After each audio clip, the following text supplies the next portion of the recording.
Tatawagin niya ako to be a preacher or to be a pastor. Gusto ko rin po kasi talagang mag-preach or mag-pastor someday. Yun po yung nag-convince sa akin para po sumama dito sa First Evangelism.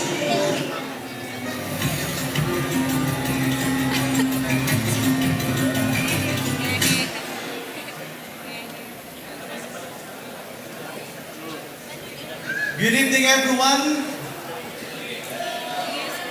Tonight is the last and final night of our fourth Fires of Evangelism Conference.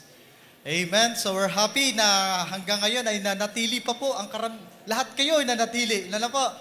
So I would like to request po muna na punuin natin ang upuan dito sa harap. Yung mga wala pa pong upuan nandito, meron pa tayo. May 5 pa dito sa aking kanan. Okay? Sige po, yung mga pumapasok, please occupy these vacant seats. Okay, yes. Ayan, may mga paparating po.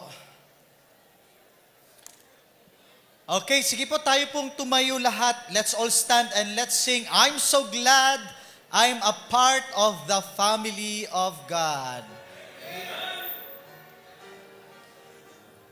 Let's sing this song, no? Kasi talaga tayo naman din na magkakasama sa pagdating ng panahon sa langit, di ba? Ng buong kagalakan.